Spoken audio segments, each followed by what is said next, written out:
याणं नमो अध्यायणं नमो लोय सब्बिसाहुरं। पंच परमेष्टि भगवान को अनंत अनंत सिद्ध परमेष्टि भगवान को 1008 देवादेवादिनाथ भगवान के 1008 देवादेव श्री राम भगवान के आचार्य भगवान रवि सेन स्वामी की आचार्य भगवान विद्यासागर जी महाराज की आचार्य भगवान विशुद्ध सागर जी महाराज की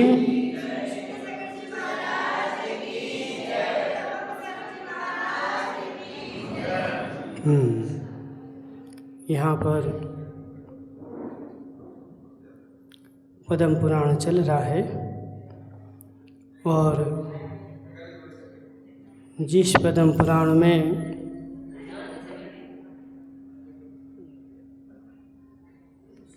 कल अपन ने देखा था कि रावण स्नान करने के लिए गया था और वहाँ पर बहुत सारी राजकुमारियाँ स्नान कर रही थीं, तो उसने उनके साथ गंधर्व विवाह कर लिया और गंधर्व विवाह करने के बाद उसकी उनके पिताजियों के साथ युद्ध हो गया और रावण ने युद्ध में उन सबको हरा दिया और हराने के बाद वह अपने स्वयं प्रभनगर में वापस आ गया और वहाँ आने के बाद भानुकर्ण का कुंभकर्ण नाम हो गया और कुंभकर्ण नाम होने के साथ साथ उसका कुंभपुर के राजा मंदोदर की पुत्री कौन थी? तरिंगमाला। तरिंगमाला के साथ तरिंगमाला तदिनमाला तादिनमाला तडिनमाला के साथ उसका विवाह हो गया भानुकर्ण का। और उसके बाद आगे अपन देखते हैं कि अब और क्या क्या होने वाला है। तो इस प्रकार उसका कुंभकर्ण नाम पढ़ने के बाद वह जो है आचार्य यहाँ पे बोला था कि जो दुर्गति में जाने वाले हैं ऐसे लोगों को धिक्कार हो। अथानंतर दक्षिण श्रेणी में ज्योति प्रभ नाम का एक नगर और है। दक्षिण श्रेणी में कौन सा नगर है? ज्योति प्रभ नाम का नगर है। वहाँ विशुद्ध कमल राजा राज्य करता है। वहाँ का राजा कौन है? विशुद्ध कमल राजा है, वो राज्य करता है। और जो राजा मय का महामित्र है, यानी उसकी राजा मय के साथ घनिष्ठ मित्रता है। उसकी नंदनमाला नाम की स्त्री से राजीव सरसी नाम की कन्या उत्पन्न हुई। कौन सी कन्या उत्पन्न हुई? राजीव सरसी। ठीक है, आजकल अपन लोग ऐसे नाम नहीं रखते। रखते क्या? पहले ऐसे नाम रखते थे। तरिंगमाला, राजीव सरसी, कनक प्रभा, कनकोदरी, कनकावती। ठीक है, तो वह जो कन्या राजीव सरसी नाम की कन्या थी, वह किसको प्राप्त हुई? तो उस कन्या के साथ विभीषण का विवाह हो गया। ठीक है, अब सबके विवाह करना है तो कहीं ना कहीं से तो लाना पड़ेगी। तो विभीषण का विवाह राजीव सरसी नाम की कन्या के साथ हो गया। देवों के समान उत्कृष्ट को धारण करने वाला बुद्धिमान विभीषण लक्ष्मी के समान सुंदरी और राजीव सरसी के साथ क्रीड़ा करता हुआ तृप्ति को प्राप्त होता रहा। और इसी बीच तदनंतर समय पाकर मंदोदरी ने गर्भ धारण कर लिया। मंदोदरी कौन थी? रावण की नहीं,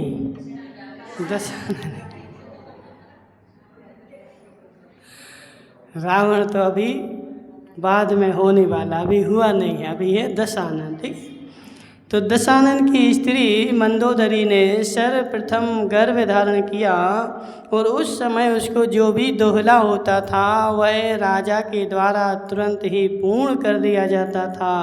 और उस समय राजा मय की पुत्री को अपने घर ले जाया गया। ऐसा नियम था कि जो पुत्र होता था तो पुत्री अपने घर जाती थी। कहाँ पे? पियर जाती थी। ठीक है, यहाँ पे भी जाते हैं, बहुत अच्छा है। ठीक है, तो मंदोदरी अपनी पियर चली गई। क्यों चली गई? क्योंकि वह गर्भवती हो गई। तो वहाँ पर गर्भवती जाने के बाद उसने उसके हाव भाव को मन को हरण करने वाली थी और वहाँ आकर के उसने उस उत्तम बालक को जन्म दिया जो समस्त पृथ्वी तल में इंद्रजीत नाम से प्रसिद्ध हुआ। क्या नाम था? इंद्रजीत, जो इंद्र को भी जीतने की सामर्थ्य रखता था। ऐसा पुत्र उत्पन्न हुआ। वह सिंह के बालक के समान उत्तर क्रीड़ा करता हुआ सुख से रहता था। तदनंतर मंदोदरी पुत्र के साथ अपने भर्ता दशानन के पास लाई गई। सो अपने तथा पुत्र के वियोग से वह पिता को दुख पहुंचाने वाली हुई। अब पिता के यहाँ से चली गई तो पिता इतने दिन से रह रही थी तो पिता को थोड़ा सा दुख हो गया। अब वो कहाँ आ गई? कहाँ आ गई? कौन से नगर में है? स्वयं प्रभ नगर में। अभी लंका तो आई नहीं, लंका तो अभी बाद में अभी होगी। लंका पे तो अभी किसका राज्य है?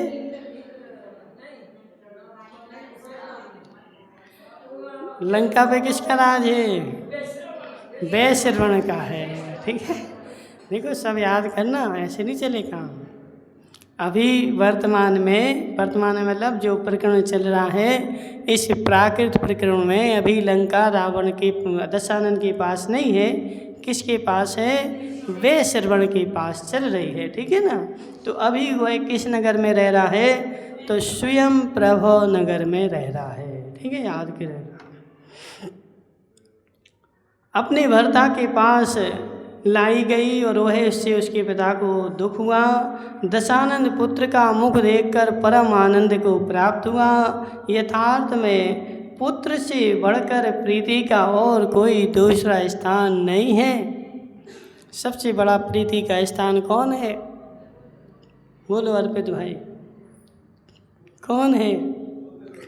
पुत्र है, जहाँ सबसे ज़्यादा पिता को प्रीति होती है। ठीक है। काल क्रम से मंदोदरी ने फिर गर्भ धारण किया। तो अब फिर से गर्भ हो गया उसके। किसके? मंदोदरी के। सो पुनः पिता के यहाँ फिर भेजी गई। तुम्हारे यहाँ एक ही बार भेजते हैं लेकिन यहाँ एक बार नहीं, फिर से उसने गर्भ धारण किया। तो फिर से वो अपने पिता राजा मय के यहाँ फिर चली गई। अब की बार वहाँ उसने सुखपूर्वक मेघवाहन नाम के पुत्र को जन्म दिया। पहला कौन सा था? दूसरा कौन सा है? मेघवाहन। तो ऐसे रावण के कितने पुत्र हैं? अब इसमें अभी गिनती तो नहीं दी थी और हो सकता आगे आए, लेकिन वाल्मीकि रावण में 1,00,000 पुत्र बताए हैं। रावण के कितने पुत्र थे? सेठ जी, सुरेश सेठ, तुम्हारे कितने हैं?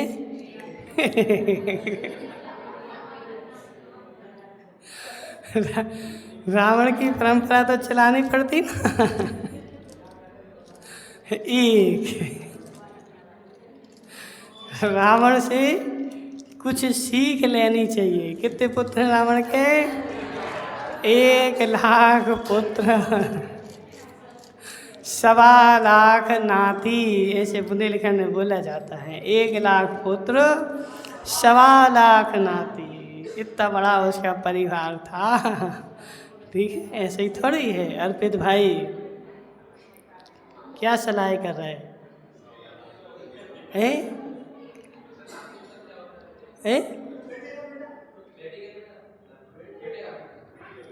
नाती, नाती मतलब बेटे का बेटा, ठीक है, बेटे का बेटा। अब वो नहीं पता हमें, तुम तो जानो।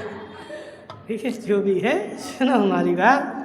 तो अब की बार क्या हुआ, मेघवान नाम का पुत्र हुआ। तदनंतर वह पुनः पति के पास आई और पति के मन की इच्छा, मन को बस कर इच्छा अनुसार भोग रूपी सागर में निमग्न हो गई। और उस समय उसके नेत्र किसी महावृषभ के नेत्रों के समान विशाल हो गए। तदनंतर, अब इसकी कथा यहीं छोड़ दी, अभी बहुत सारे पुत्र होंगे, अभी तो 2 ही हुए। अथानंतर वैश्रवण जिन नगरों का राज्य करता था, कुंभकर्ण हजारों बार जा जा करके उन नगरों को विध्वंस कर देता था। अब इनका स्वयं प्रभ नगर जो था वो लंका नगर के पास में था। अब कुंभकर्ण भी बड़ा हो गया था और वह मस्ती में क्या करता था, बार बार जाता था और लंका नगरी का जो नगर था, लंका नहीं जाता था लेकिन लंका राज्य में जो गांव थे या शहर थे, उन शहरों में जाता था और वहाँ जा कर के उपद्रव मचाता था। क्यों मचाता उपद्रव, अभी बताते हैं। उन नगरों में जो मनोहर रत्न, वस्त्र, कन्या अथवा गणिकाएँ होती थीं, शूरवीर कुंभकर्ण उन्हें स्वयं प्रभ नगर ले आता था। वहाँ पर देखो उस काल में महिमा क्या होती थी, सुंदर कन्याओं की, वस्त्रों की, रत्नों की, गणिकाओं की। कई बार तो पुराणों में देखो, मनोज भाई, मनोज ना, मुकेश भाई, पुराणों में लिखा हुआ है वह नाचने वाली गणिका के लिए युद्ध हो गया। वो उसने, राजा ने मंगाई, बोले हमें दे दो, उसने नहीं दी और दोनों में युद्ध ठन गया एक गणिका के लिए। वो गणिका नहीं थी, वो मान कसा है, हमने मंगाई तुमने नहीं दी तो हमारा मान नीचा हो गया और युद्ध ठन गया, सैकड़ों हजारों मर गए। ठीक है ना।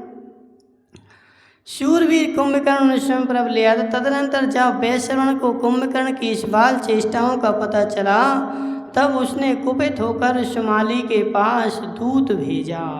अब यहाँ पे अच्छा बढ़िया मैटर शुरू हो रहा है कि जब वैश्रवण को ऐसा पता चला कि कुंभकर्ण हमारे क्षेत्र में आकर के उपद्रव कर रहा है, तो उसने शुमाली के पास दूत भेजा। वैश्रवण इंद्र का बल पाकर अत्यंत गर्वित रहता था। तदनंतर द्वारपाल के द्वारा समाचार भेजकर दूत ने भीतर प्रवेश किया और दूत लोकाचार के अनुसार योग्य विनय को प्राप्त था। दूत का नाम वाक्यालंकार था। नाम क्या था? वाक्यालंकार। याद हो गया? वाक्यालंकार, ठीक है, दूत का नाम था। शो दशानन के समक्ष ही शुमाली से इस प्रकार क्रम से कहने लगा, क्योंकि नियम था, रावण तो छोटा है, बड़ा कौन है? शुमाली। शुमाली कौन है? किसके?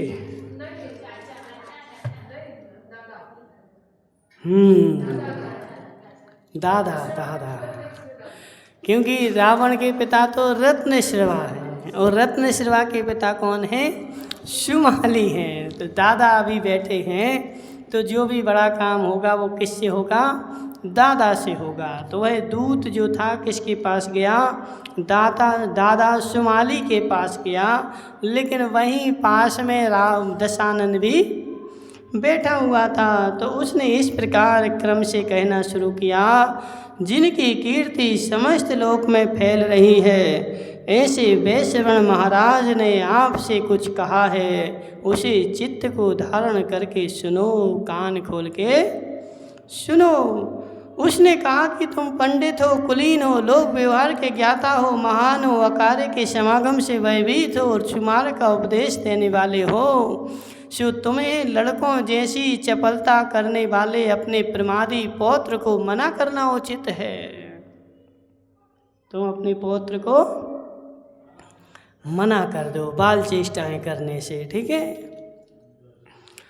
त्रियंच और मनुष्यों में प्रायः यही वेद है कि त्रियंच कृत्य और अकृत्य को नहीं जानते, पर मनुष्य तो जानते हैं क्या करना चाहिए, क्या नहीं करना चाहिए।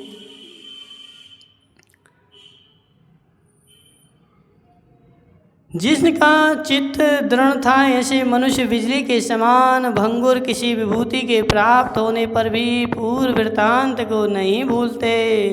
तुम्हारे कुल का प्रधान माली मारा गया, इसी से समस्त कुल को शांति धारण करनी चाहिए थी, क्योंकि ऐसा कौन पुरुष है जो हमारे कुल का निर्मूल करने का काम करेगा। वो बोल रहा है तुम्हारे कुल के माली को इंद्र ने मार डाला था, तो अब तो तुम्हें शांति से बैठने चाहिए। ऐसा कौन है जो इंद्र को मार सके? ऐसा कोई नहीं है। शत्रुओं को नष्ट करने वाले इंद्र का वह प्रताप जो समुद्र की लहर लहर में व्याप्त हो रहा है, तुमने क्यों भुला दिया?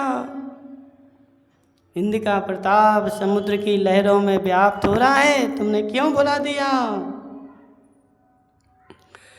जिससे कि अनुचित काम करने की चेष्टा करते हो, तुम मेंढक के समान हो और इंद्र भुजंग के समकक्ष है। दूत बोल रहा है कि तुम कैसे हो? मेंढक के समान हो, और इंद्र कैसा है?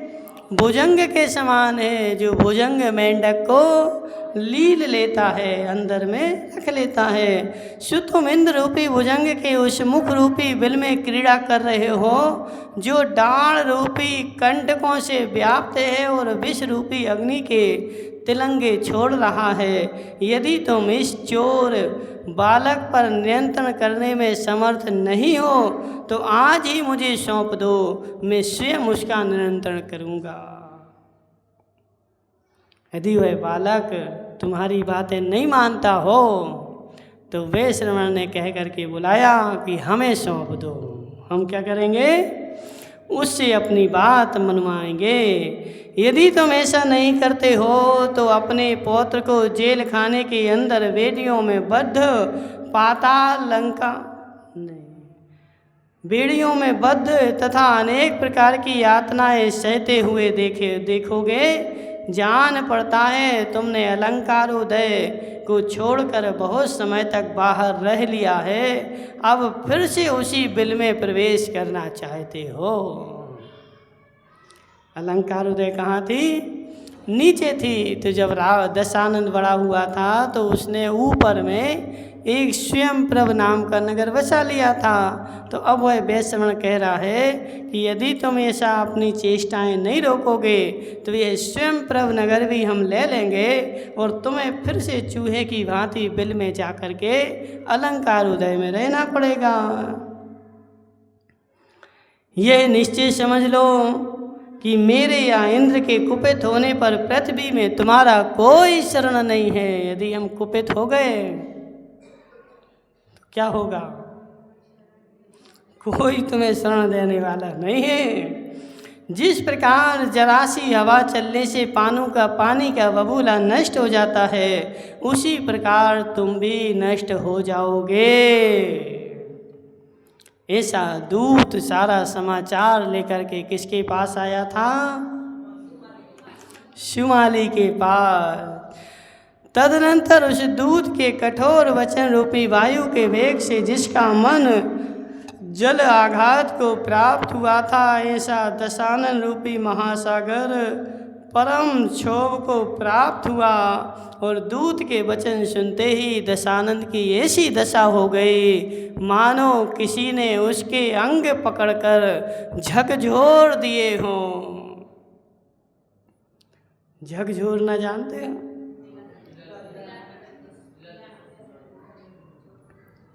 हिलाना तो ऐसे हिला दे। झकझोरना, अपन वो कपड़ा निचोड़ के ऐसा झकझोर देते। कपड़ा लेते ना, कपड़ा अपन सुखाने के पहले क्या करते हैं? झकझोरते हैं ऐसा। तो ऐसे इंद्र उसकी बात सुन करके तमा उठा और तमा उठा करके जैसे किसी ने उसको झकझोर दिया हो, उसके प्रत्येक अंग से पसीना छूटने लगा और उसकी अत्यंत लाल दृष्टि ने समस्त आकाश को लिप्त कर दिया। तदनंतर आकाश में गूंजने वाले स्वर से दिशाओं को बहरा करता हुआ दशानंद प्रतिध्वनि से हाथियों को मदरहित करता हुआ बोला कि यह वैश्रवण कौन है। अभी उसको पता नहीं था, उसने जोर से बोला कौन है वो वैश्रवण, अथवा इंद्र कौन कहलाता है जो हमारी वंश परंपरा से चली आई नगरी पर अधिकार किए बैठा है। निर्लज्ज नीच पुरुष अपने भृत्यों के सामने इंद्र जैसा आचरण करता है, सो मानो कौवा बाज बन रहा है। अब दशानन जो है गरजना शुरू हो गया। कौवा क्या कर रहा है? बाज बन रहा है, अपने आप को इंद्र कहता है और इंद्र जैसे बन के बैठा है। तो कौवा जो है बाज बन रहा है और श्रृंगाल अष्टापद के समान आचरण कर रहा है। अरे कुदूत, हमारे सामने निशंक होकर कठोर वचन बोल रहा है, सो मैं अभी तुझे क्रोध के द्वारा तेरे मस्तिष्क की बलि चढ़ाए देता हूँ। ऐसा कहता हुआ उसने म्यान से तलवार निकाल करके और दूत की ओर दौड़ना प्रारंभ किया। लेकिन जैसे ही दशानन तलवार निकाल करके दूत की ओर दौड़ा तो विभीषण ने तुरंत उसको बीच में ही आकर रोक लिया और बड़े आदर से समझाया कि जिसने अपना शरीर बेच दिया है और जो तोते के समान कही बात बोलते हैं मात्र दोहराता है, इस पापी दीनहीन भृत्य का क्या अपराध है। ये तो नौकर है, भृत्य है, इसके मालिक ने जैसा कहा था सो ये कह रहा है, इसका क्या अपराध है। ये तो भृत्य है। दूत जो कुछ वचन कह बोलते हैं सो पिशाच की तरह हृदय में विद्यमान अपने स्वामी की प्रेरणा पाकर ही बोलते हैं। यथार्थ में दूत यंत्रमयी पुरुष के समान पराधीन है। दूत जो है वो कैसा है? यंत्र के समान है। यंत्र जैसे टेप रिकॉर्डर में रिकॉर्ड करके अपन ने भेज दिया, तो उस समय टेप रिकॉर्डर तो चलते नहीं थे, मोबाइल चलते नहीं थे, वरना वॉइस मैसेज भेज देते। आज अपन क्या करते? वॉइस मैसेज भेज देते, ठीक है ना। तो उस समय तो मोबाइल होते नहीं थे, ये सब सुविधा थी नहीं, तो उस समय दूत चलता था और दूत को जो जो पढ़ा दिया जाए, जो जो सिखा दिया जाए, तो दूत वहाँ कर जा कर के कहता था। इसलिए हे आर्य, प्रसन्न हो और दुखी प्राणी पर दया करो। क्षुद्र का वध करने से संसार में हमारी अकीर्ति ही फैलेगी। यदि क्षुद्र प्राणी का हम वध करेंगे तो सारे संसार में हमारा क्या होगा? अकीर्ति फैलेगी और आपकी तलवार तो शत्रुओं के ही सिर पर पड़ेगी, क्योंकि गरुण जल में रहने वाले निर्विष सांपों को मारने के लिए प्रवृत्त नहीं होता है। गरुण जो होता ना, गरुण किसको मारता है? पनिया सांप को नहीं मारता है। पनिया सांप जानते ना, पानी में रहते, वो तो निर्विष बेचारे, उनको नहीं मारता है। गरुण किसको मारता है? तो काले फणधारी सर्प विष वाले सर्पों को मारता है। इस प्रकार न्याय नीति को जानने वाले सत्पुरुष विभीषण सदुपदेश रूपी जल से जब तक दशानन की क्रोध अग्नि को शांत करता, तब तक अन्य लोगों ने उस दूत के पैर खींचकर उसे सभासद से शीघ्र ही बाहर निकाल दिया। यहाँ जब तक रावण को समझा रहे थे, तब तक दूसरे लोगों ने उसके पैर खींचे और तोला, तुम भग जा भग जा। ऐसे ही होता ना, अपन लोग भी ऐसे ही करते। दो आदमी लड़ पड़े तो एक जो क्रोधी होता उसको दो जने पकड़ लेते और दो जने उससे बोलते भगो भगो भगो, ठीक है ना। तो ऐसे करके क्या किया? उस दूत को भगा दिया। तो आचार्य कहते हैं कि दुख के लिए ही जिसकी रचना हुई है, ऐसे भृत्य को धिक्कार हो। कुकर से किंकर भला। मुकेश भाई, कुकर से किंकर भला। कुकर जानते ना, नहीं नहीं, किंकर से कुकर भला।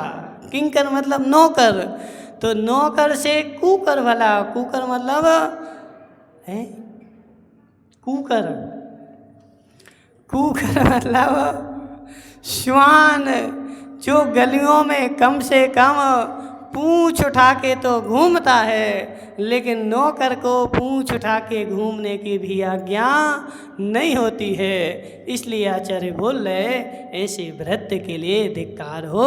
आगे की चर्चा कल करेंगे। ओम नमः